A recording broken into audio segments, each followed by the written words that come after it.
ሰላም አድማጮች፣ ዛሬ ደግሞ ይዤላችሁ የቀረብኩት ፊልሞች ላይ እንዲህ ማፊያ ምናምን ፊልሞች ላይ የሚታዩ ነገሮች ምን ያህል ሪል መሆናቸው ነው። አንዳንድ ዩቲዩብ አንዳንድ ጊዜ ለምሳሌ እንደዚህ ድሮ በሞብ ደግሞ በማፊያ ውስጥ ህይወት ውስጥ ያለፉ ሰዎች መጥተው የማፊያ ፊልምን ሌብነት ያለፉ ሰዎች የሌብነት ፊልምን ምናምን እንደዚህ ይተቻሉ እና ዛሬ ይዤላችሁ የቀረብኩት የኒውዮርክ የማፊያ ቡድን ቀድሞ የነበረ ዋና ሂትማን የነበረ በጣም የታወቀ ሰው እሱ እንደዚህ አይነት የማፊያ ፊልሞችን ብዙ ማፊያ ፊልሞች በተለይ የጣልያን ማፊያ ፊልሞች ተሰርተዋል እና ከእውነተኛው ህይወት አንጻር ምን ያህል ፊልም ላይ የሚታየው ነገር እንዳው ምን ያህል ልክ ነው የሚለውን ነው የሚያሳየው። እስኪ አብረን እንከታተለው።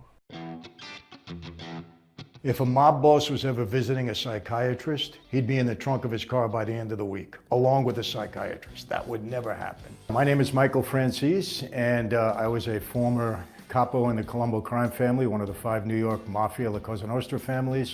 I'm now residing in the Los Angeles area, and I'm here to be a movie critic.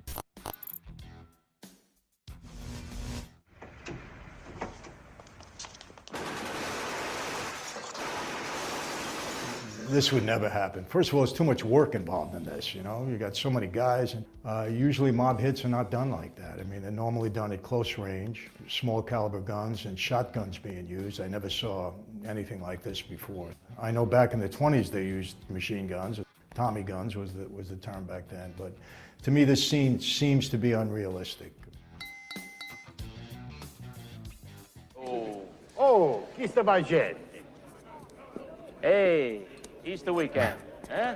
There was always a guy of that size. In every crew and every family, there was always somebody that big that was around. Italians eat a lot, and some of them get real big. You know, I doubt you'd ever see this many people. The last time something like this occurred was Appalachia, back in New York, when guys from all over the country came in. I think they probably modeled this scene after that. You know, ever since law enforcement invaded that meeting, it never happened again. And that I know for a fact. We're both part of the same hypocrisy. But never think it applies to my family. All right. Some people have to play little games. We infiltrated society at every level, from the guy on the street in the numbers business right up to the White House. And you would never see a politician talk to us like that because most of them we supported. And I'm wondering if I would have been able to stay calm. Which was the right thing to do. I know it was you, Fredo. This kiss of death, that was a Sicilian thing, I believe, and certainly something that might have happened in Italy. This is a scene that, you know, that became close to me because I have a brother that actually turned informant, testified against my dad, and actually tried to hurt me and went into the witness protection program. Haven't seen him in 10 years. It's very hard to bear, hard to deal with. Since I walked away from that life and basically, you know, violated my oath just by walking away, not that I ever hurt anybody, but just by walking away, contract on my life, the whole bit. Did you ever worry about your family? And my answer is no. We didn't go after law enforcement. We didn't bother anybody's family. That was hands off. In Italy, you know, they go after your family, law enforcement. I mean, you know, there's no rules when it comes to stuff like that. Can you do it with your left hand? Oh, I never tried. So you're right. Yeah. I can tell you this scene is not unrealistic because, you know, in a mob-run casino, we certainly wouldn't have tolerated anybody cheating like that. So it could have been this. I mean, you break somebody's legs, put him in a hospital. Even though this is Lefty Rosenthal, he wasn't a made member, but he was an associate, but he dressed the part. De Niro and Gotti and, you know, even myself, we dressed up pretty good. And every weekend, I was at weddings and funerals. Half the time I didn't know who died or who was getting married, but we had to go as a matter of respect. So we had to dress up quite a bit. I mean, I probably had 50 suits at that time. Like Raquel Welch's one great piece of ass, forget about it. But then, if you disagree, like a Lincoln is better than a Cadillac, Forget about it. And I got to tell you this is probably one of the most realistic scenes in all of mob moviedom. You know, it's funny, I'm a speaker now, and every time I say forget about it, which I say by habit, people laugh. You know, this scene made that word famous. It applies to everything. It's just like the sit down. Anytime you had any kind of meeting, it was always at a sit down. Had to sit down and discuss, you know, a life and death matter. We had to sit down just to have dinner. Everything was done at a sit down. You're an entry in my book. That's all. You're just a guy who owes me money. All right. How about this? It's number one, it's the perception that this person is a serious guy that can, you know, maybe hurt you. And that intensifies that look, because I know a lot of times, you know, people said, hey, all you got to do is look at somebody and they get nervous. Travolta, I thought, killed this role. You know, a lot of mob guys, I mean, myself being one of them, got involved in entertainment. Travolta took it to another level, wanting to be a director and whatever it was. We were more or less behind the scenes, you know, financing some of these things, getting to know some of the people, some of the perks involved with it. Really, that was it.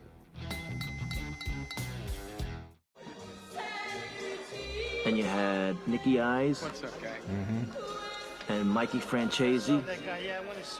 Yeah, now, I don't think he really looked like me. I'll be honest with you. I was in the theater. I had just gotten out of prison, and I went to see this with my wife.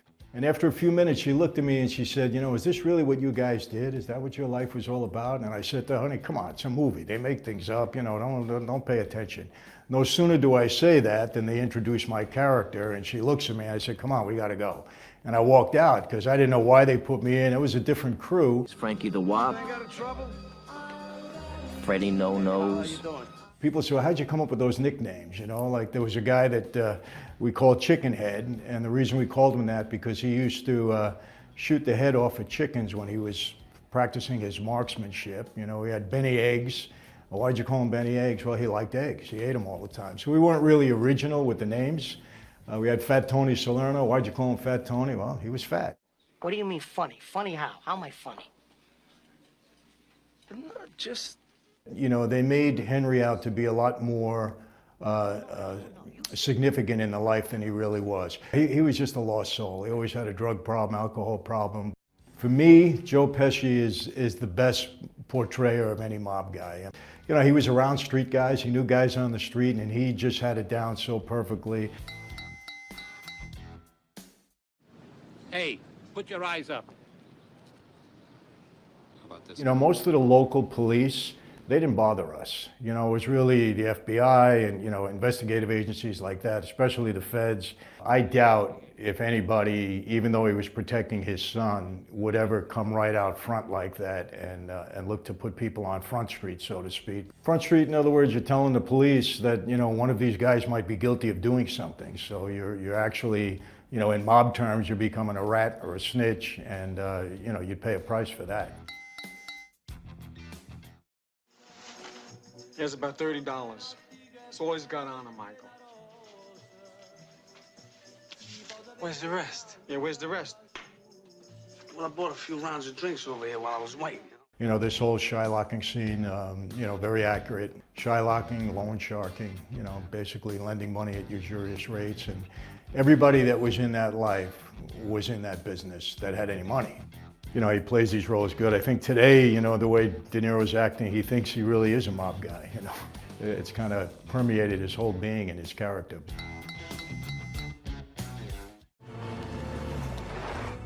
Where'd you get that truck? It fell off a truck. You know, a truck. A lot of things fell off a truck. I mean, that was the expression that we used, whether it be clothing, suit, you know, electronics, cars, whatever. You know, hijacking was a big thing back in the day, no question about it. And there were some guys that were professional hijackers. Today, it's very difficult, but it was a lot easier to change the serial numbers and make a new car out of it. Nobody could really find it, so. Let's get out of here, Frank. Come on.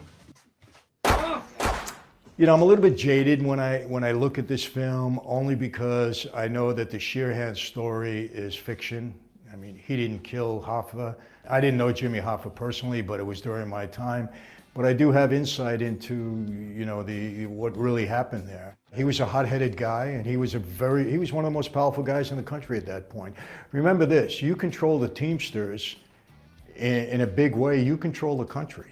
You know, number one, you got zillions of dollars in your pension funds. You call a strike as a Teamster, you know, you got 2.5 million people stopping. Nothing gets delivered, everything stops, and that's a tremendous amount of power.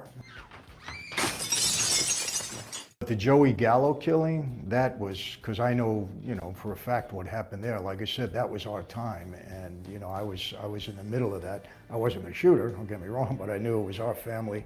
For him to be so, you know, outspoken about doing that, it was just so wrong. I mean, the scene was accurate. I mean, he did get killed in that way. He did get out into the street, and they did get him there, and his family was there, the whole thing.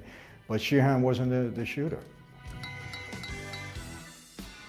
You are, in effect, the mayor of Chicago. You've not simply been appointed to that position. I mean, he certainly looked the part. You know, everybody looks at Capone like he was a 40, 50-year-old guy. He was like 29 years old. He was in his 30s when he passed away, I think. You know, Capone was bigger than life in the movies. He wasn't bigger than life with us. I mean, nobody really regarded him. You know, even my father said, you know, we chased him out of Brooklyn. He went to Chicago. I mean, and my father's 103. So he was around all of these guys. You know, unfortunately, I get asked about all the time is about murder in that life, and I will tell you this, murder was taken very seriously, okay? It can only be approved by the boss. So I've been very, very fortunate to be here where I am now and not dead or in prison like just about all of my associates.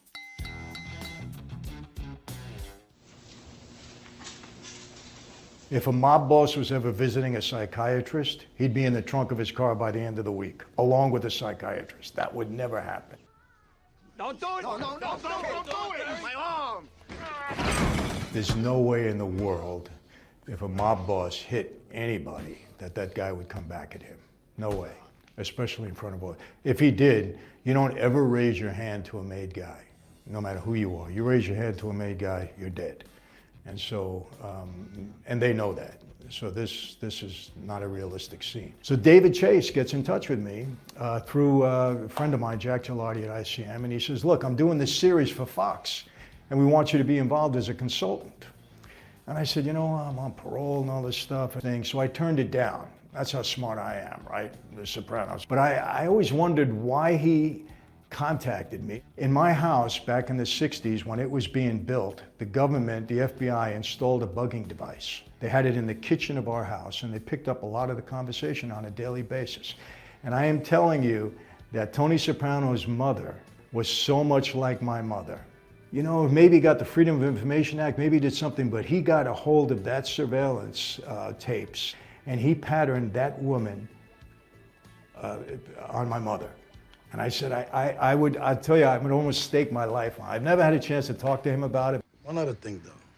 John said he went to a cookout at your house. Yeah. Don doesn't wear shorts.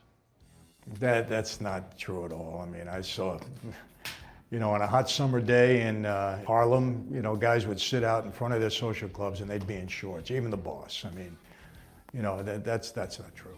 I mean, you go on a boat, you're in shorts. Or maybe somebody told them that, you know, didn't know what they were talking about, but that's not true.